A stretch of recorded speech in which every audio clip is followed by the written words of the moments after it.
Another edition of Off the Record coming up, and this week it's Kevin Rinke in the queue, former Republican candidate for governor who's thinking about doing it again. Our lead story, Michigan voters may have a chance to decide the education reform issue on a statewide ballot. Around the OTR table, Kyle Melinn, Jordyn, Hermani, and Craig Mauger. Sit in with us as we get the inside out. Off the Record.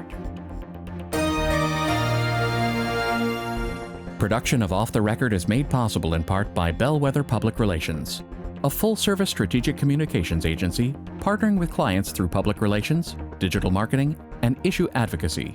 Learn more at bellwetherpr.com. And now, this edition of Off the Record with Tim Skubick.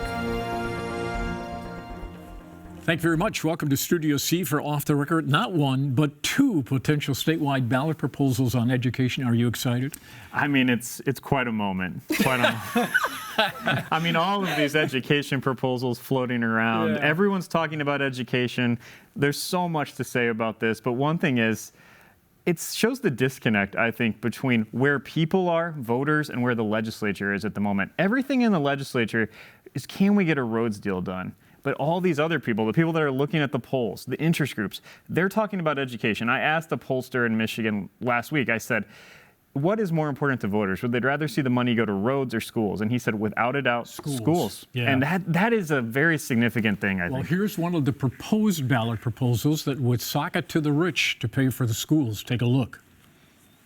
Michigan voters in November of 2026 may be facing a statewide ballot proposal that would impose a 5% income tax surcharge on those persons in Michigan earning over $500,000 a year, with the $1.7 billion that would raise earmarked for the schools. The Michigan Education Justice Coalition filed the petition language with the State Board of Canvassers yesterday and is awaiting approval as to form to that language so they can get in the field starting perhaps as early as July to collect 600,000 signatures to put this on the ballot. They need 422,000 valid signatures. The $1.7 billion would be earmarked for the state school aid fund. However, the director of this petition drive concedes it's not a mandate that lawmakers not do what they call a shift shaft. That is to say, if the state now has $1.7 million of its money in this fund, they could simply take that money out for other programs and put the $1.7 billion back in that the voters approved. The director of the petition drive says she's heard that complaint. I've already heard some folks say, well, that means that we could take money out of other, for other revenue streams for roads or whatever. And I will let legislators know that our community members are very adamant that this is in addition to the existing revenue streams to grow the pie. So can you restrict the legislature from rating this $1.7 billion if you put it in there? If there are legal ways to do that, I'm open to exploring it. Yeah, but that language was not in your petition language that you filed. Not currently, yes. The coalition does expect opposition to this proposal, which will be controversial. They looked at other issues like getting rid of the income tax altogether or a graduated income tax, and they found this proposal of the surcharge tax on the rich to be the most popular. So, Kyle, does this thing fly or not, assuming they get the signatures? Well, it's all possible. I think it's important for the listeners to know a little bit about what we're talking about here with this group. And this is a coalition that's coming off of Fund My Future, which is environmental groups, unions, social activists who have already put out a menu of things that they would like to do to raise money for various things in state government. This just happens to be the one that is popping right now. And there were other interest groups that wanted to get in on this to put in, like you said in the piece, additional policy, but they decided to pare it down just to the fundraising spot. Keep it simple. Keep it simple, because the more that you add to a ballot proposal, the more likely it will sink at various parts in this. So by keeping it simple, they create a possibility that it could pass. If they can get the ballot language approved in June, they can get all the petition signatures done during the festivals and during the county fairs and everything, and the early football games in September and October. They can get it on the ballot. It's going to be a hard one to defeat, which is why I think maybe our former governor is interested in his own ballot proposal, as you reported this week. We'll get to him second, after we get your response to this one. No, I think it's quite interesting that they don't include some level of mechanism. You bring up the shift shaft sort of thing. if you think the legislature wouldn't pull something like that, I have a bridge to sell you. Yes. We've heard New York Minute. We've heard for years, for instance, the legislature, FOIA, we want to pass the Freedom of Information Act. The second that you have a unified legislature, doesn't happen. It's still not happening this year. It hasn't happened in decades. Why then should I believe that if you're giving $1 billion+ to the legislature, why would they not see that as an opportunity to then go use it on something else? I know that there's a number of other policies and projects that they are avidly looking for funding for. Education is among them, also roads. What do we have to say that this is going to be used for what it's used for? That's a pretty hefty climb that they're going to have to undergo to sell that to voters. One of the X factors here, and Merce has done a lot of reporting on this, we saw all these school millages fail recently. And this is different than a millage because it's not, hey, taxpayer, you, the taxpayer, are paying for this. It's the wealthy people who make over $500,000 are the people that are going to pay for it. But you've had this line from Governor Whitmer just over and over again. Record funding for schools. Another record for schools. Another record for schools. And it's created this idea among voters that I believe, the schools have enough money. But if you pull back, go back 20 years, the funding for schools has not kept up with inflation. That is a fact. And number two, the amount of funding from the school aid fund that's going to this teacher retirement system is getting devalued. I mean, a lot of that money is going to pay for these old retirement costs. And the legislators made a choice when the state had a large surplus to, instead of really diving in, getting that retirement cost down, allowing more money to go into the classrooms, they spend it on other things. And now we're at this moment. I would say, though, as they're crafting the K-12 budget right now, and as Craig's talking about, they continue to say we're investing more and more in education.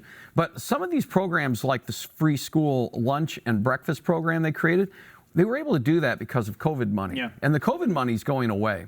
So I think that there is an argument to be said that there are existing programs also giving more money to at-risk students, more money for special education, language learners, English second language learners. There's a lot of different programs that they want to continue into the future that maybe they don't have the money for right now because the COVID money's gone. But the governor has also said, and surprised everybody in this town, in the state of the state, where she conceded on the record in front of God and country that we're not getting more bang for the buck. We're spending this additional money and our test scores are not keeping up. And what idea for turning that around has she laid out?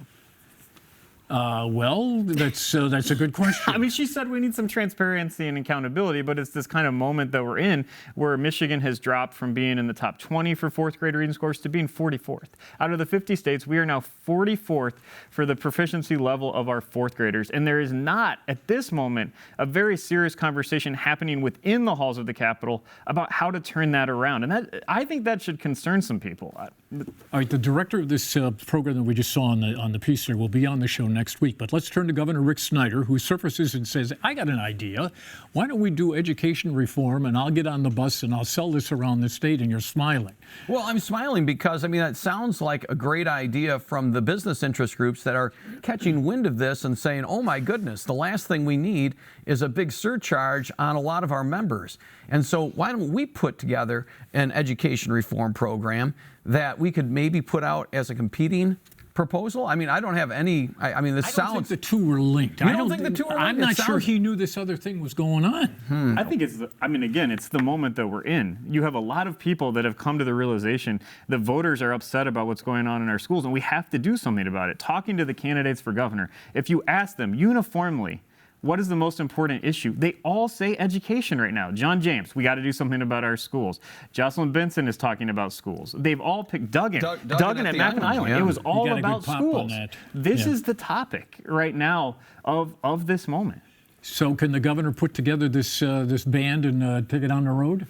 The ban for what? I mean, it seems like we're having a bunch of competing different interests. Craig brings up, the fact that all of these candidates, people outside of the legislature, are talking about education. You go into the legislature, all it is right now, roads, budget. We are operating, the head and the tail are pulling in two separate directions right now. All this is going to result in, frankly, is a level of gridlock, inaction, and we're going to end up back here again in another 2 years saying, well, geez, we're now 45th in reading and we still don't have roads. What are we going to do now?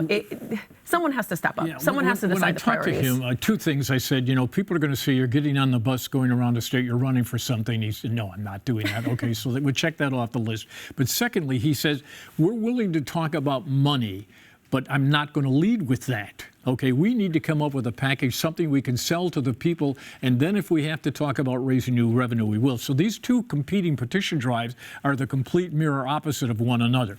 Here, this is the top priority. Here, it's the lowest priority. But sorry, go ahead. I was just going to say, there's been so many studies on education. We had studies How on about commissions? Commissions. We have Launch Michigan. We had that one proposal when we were trying to figure out, when Governor Whitmer was trying to figure out why are people leaving the state. So they had the population study that came out in late 2023. That's been firmly sitting on a shelf for 2 years. There's been no shortage of studies on what to do with education. So the fact that the Governor Snyder is talking about collecting more information tells me they've got something in mind, so that they want to at least put out the perception they're collecting information, but they have an idea on what they want to do, and it's not raising money by taxing the rich. No, cynically, this sounds like they're shopping around. They have an idea. We don't necessarily know what that idea would be if put to paper, but it sounds like they want to almost focus group it. It sounds like they want to go around the state. They want to see what the appetite is, and then once they figure out whether or not someone's going to bite and that they have support for it, then they'll announce, and then they'll say, this is our, competing, so to speak, proposal. Right. Yeah. It was interesting. The first group did a statewide poll on options, and they asked, should we eliminate the income tax? And that did not come out favorable, and neither did the graduated income tax, which in the past has been up in the 60s. And people said, we're not so sure that lawmakers would apply that graduated tax fairly to everybody. So I think one thing to point out on this is that Governor Snyder was in charge of the state for 8 years. He had Republican majorities in the state legislature for all 8 years. Now that he's out of the legislature, he's got a great idea to turn around schools, but he's not going to tell you what it is. Those are facts of what is happening right now. Okay, they will draft something, okay? Why aren't you leading with what the proposal is? That's the question. The school budgets did not keep up with inflation while he was governor. There have been a lot of he set some policies in place, and then the Democrats repealed some of the policies. Yeah. We've had this back and forth that's happened since his administration. Yeah, maybe this is bringing back 3rd grade reading. I think that's very likely a part of it. That's the first thing he mentioned. I said, if you could wave the magic wand, what would you do? He said 3rd grade reading. We're not doing too well. It just seems like this is quintessentially the issue that people have with politics is talk is super cheap. It's so easy to say, I have a plan, I have a concept of a plan, I have an idea of what I want to do, and I'll tell you what it is whenever I figure out if you like it or not. And our reading scores dropped while he was governor. Our ranking compared to other states for 4th grade reading, Mayor Duggan talked about this in his presentation, went down during the 8 years he was governor. As former Governor Jennifer Granholm used to say, stay tuned. All right, let's call in Kevin Rinke. Mr. Rinke, please.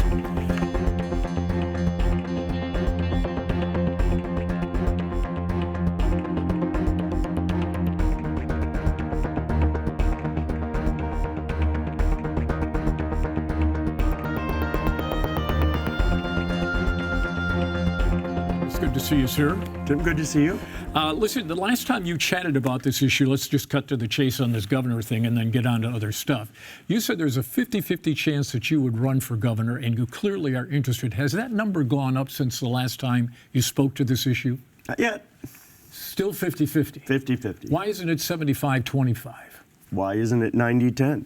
I'm going through a diligence process, and I want to do it right if I'm going to be involved. And right now I'm more interested in the issues affecting Michigan, in finding out how they resonate, like you guys were just talking about, education. Wait a minute, for a guy who's already run for governor, what kind of diligence is left? Oh, there's plenty to do. It's funny. The state of Michigan is at a point, in my view, that it's got a decision to make. Does it want to accept the status quo, politics as usual, or does it want to truly transform itself and regain the position that I believe Michigan should have? See, I've got a vision for Michigan where it's one of the top 5 states in America, not a laggard with the rest of the country, where Michigan is significant versus insignificant. And right now we're So insignificant. based on that speech, you are at 75. 50-50, Tim. So what is the more important issue that folks should be focused on? Education or more funding for roads? Well, to solve the state's problems, it's not a single issue. But when you have appropriate leadership, people that actually understand what leadership means, you can set several initiatives and work to get those accomplished at the same time.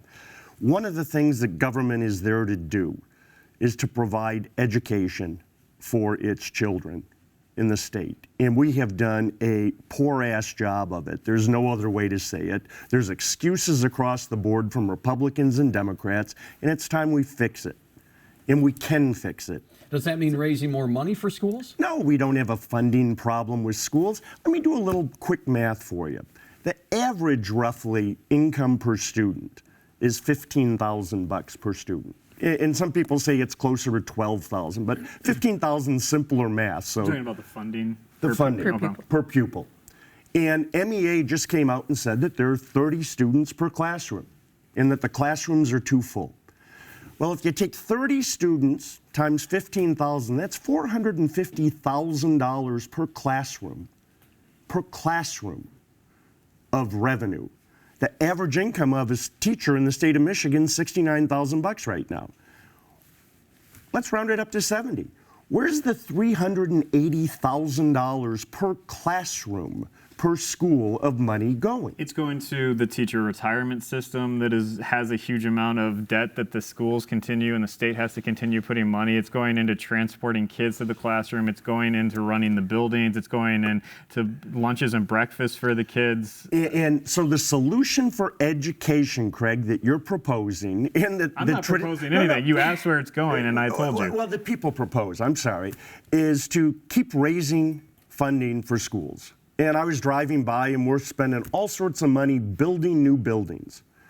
How's that working for our kids? How's it worked for our kids for years? We put in $2 million football fields to have kids read at less than 50% literacy rates. But try taking away the football games. I'm not talking about taking away the football games, but we have to prioritize what's real in education. And there's great ideas. Does a new building help kids learn? The answer simply is no. Do iPads help kids learn? Do you realize studies indicate that reading comprehension is 50% lower when you go off a computer screen or an iPad than when you use books? And we've got people proposing that we should go to all computers to teach our kids.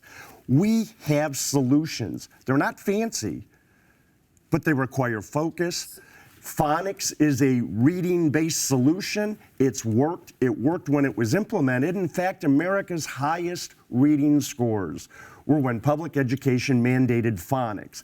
Purely phonics. We've now introduced over the last 10 years 5 or 6 different reading methods that don't work, and we continue to tank. So why haven't we addressed the phonics issue? It's simple. They say they are going to. If it's not funding with you, I mean, I know that we just talked about phonics, but then you say there are plans out there. I mean, what is something that you are potentially proposing, since it does admittedly sound like you may be attempting to run for office sooner or later? Well, I'm attempting to propose solutions for the people of Michigan in lieu of whether or not I run for office. Are they? So we have a program that actually was introduced in, I believe it was 21, as Shirky was going out. Under a grant, they gave $5 million to Beyond Basics, which is a phonics-based tutoring program. And they have put Beyond Basics into 17 different school districts. Guess what? Every single one of those school districts, reading comprehension has gone up dramatically. In fact, over a 40-month period of time, if we focused on phonics, Michigan could be 90+% reading literacy. And I think education starts with reading grade level literacy. So would you favor vouchers? Let parents make the decision where they want to go? Absolutely. Parents should have the right to choose where their children go to school, but that doesn't take the accountability factor out of, I think, the state, through its oversight of public education, should demand in its curriculum that phonics is what is taught. And if we have to use Beyond Basics or a third-party provider to do that, then we need to put it in. And by the way, I happen to believe that it's damn near revenue neutral. Do we need to raise more money for the roads? Do we need to? I don't know yet. I can't tell you that I have a specific answer. Obviously, Gretchen ran on Fix the Damn Roads, and she's a little bit less than successful with it. I don't know. And I want to get in and look at how we break that down. My biggest concern is, in my lifetime, for instance, 696, which my businesses were along. It's been rebuilt now 4 times, 5 times. I think it's one of the most expensive roads in America.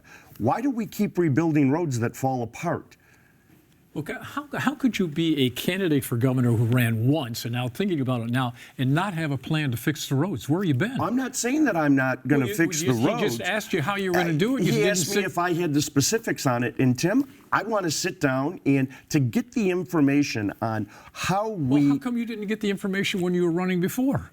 Because they don't pass it out to you. When you look at road building contracts, when you look at how roads are structured to be built. Okay, well, do you favor taking the sales tax off at the pump and putting that money into the roads? I think that we should look at how the dollars are generated, okay? And remember... Well, wait a second. Would you take the sales tax off at the pump? It would be an option, yes. Okay.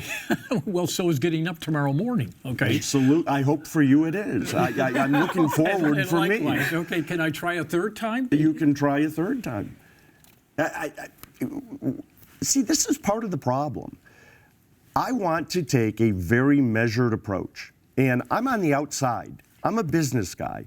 I've got 30-plus years of proven track record of getting results for people, having businesses succeed, and I've got a process that works for me. And I'm not going to get sucked into making this wild statement when I don't know something. I'd rather say, okay, you know what, Lansing, open up. Let me bring in my team of accountants. Let me bring in my team of engineers. Let me bring in my team of builders, and let's sit down and doge our road program. And that's what I would do if I were in Lansing. So you talked about education, you talked about roads. Yep. There's other issues. Give us your third issue that you'd like to address. Well, I believe that eliminating the personal income tax is critical as a step for Michigan to move forward. And I brings in $1 billion a year. Absolutely, $10 billion, it does. We've 10. It's actually closer to 12 and a half, if you want to be specific. It might be more now. It could be up to 14. Some people are projecting. A lot of money. But you know what? It's funny because people say, "How are you going to replace the personal income tax?" And let's take a look at the 9 states in America that have eliminated personal income tax. They're all growing. They all have a similar or lower gross taxable impact than Michigan on its citizens. Because when you take away the income tax, what do people do with that $2,300? And it's roughly $2,300 per person that's paying income tax that they get back. They spend it. Our income tax is 4.25%. It moved up to 4.5%. Michigan was the only state in America to increase income tax this last year. And that is absolutely the wrong direction for Michigan, in my view. We've now had 2 additional states repeal the income tax, and those states will start to grow. Michigan's got a problem, and business as usual is going to keep Michigan spiraling downward. That's an idea you talked about in 2022 when you were running for I talked about education, I talked about income tax, and I talked about Line 5. Well, let me ask you a question about this. You did not win the Republican primary. Tudor Dixon won. Yep. I've never asked you this before, I don't think. What did Tudor Dixon do wrong in the general election, and what would you have done differently? Do you think you could have won that race against Governor Whitmer? Oh, I would have loved to have had that race against Governor Whitmer. And in fact, I think that the Democratic Party was more concerned about Kevin Rinke winning than what they would do with Tudor Dixon. Because we had people say that we needed a woman against a woman. And I disagree with that completely. Tudor didn't have the business background. Tudor didn't have the political experience. Tudor didn't have the vision for Michigan. And that's not a criticism. I commend her for getting in the race. She got Donald Trump's vote. Susie Wiles' daughter was her campaign person. She had an in. And how did that work for Michigan? How did it work for Michigan? Our state is failing us. Good people are leaving. Our fastest growing demographic is 65 and older. So what would you have done differently? You said that you were a male, you have business experience. What would you have done differently than Tudor in that race? Again, we would have focused on education, which I spoke about. It's nothing new. I'm glad to see that the rest of the Republican Party is catching up to me about education being an issue. We're not going to attract businesses if our kids are illiterate. And that's where we stand today. I would have eliminated the personal income tax. And guess what? In the states that have eliminated it, they've attracted younger, more affluent, mobile income earners. They also switch how taxes are generated to a demand based on the taxpayer. Okay, will you stay for overtime? Sure. Okay, but here's the follow-up question. Your economic growth thing may sound good, but last time I checked, economic growth doesn't happen overnight. And so you've got a huge hole in your state budget while you're waiting for the economy to come back, and in the meantime, the services aren't being paid for. So here's the deal. 10 seconds. $2,300 per person. They're not going to put it in the bank and save it. You go from 4.25 or 4.5% to them spending that money at 6%. There's not one state that had revenue go down when they eliminated personal income tax. Every single state tax revenue went up. It's called the Laffer curve, Krev. And you should go ahead and look it up. It worked for Donald Trump. Steve Moore did it for. All right, we're going to take a pause for close credits, and we'll come back for more of this. All right. And by the way, it was Art Laffer for Reagan and Steve Moore for Trump. Thank you for clearing that up. Let's take a look at the close credits. WKAR.org for OT with Kevin Rinke. Production of Off the Record is made possible in part by Bellwether Public Relations, a full-service strategic communications agency partnering with clients through public relations, digital marketing, and issue advocacy. Learn more at bellwetherpr.com. For more Off the Record, visit WKAR.org. Michigan public television stations have contributed to the production costs of Off the Record.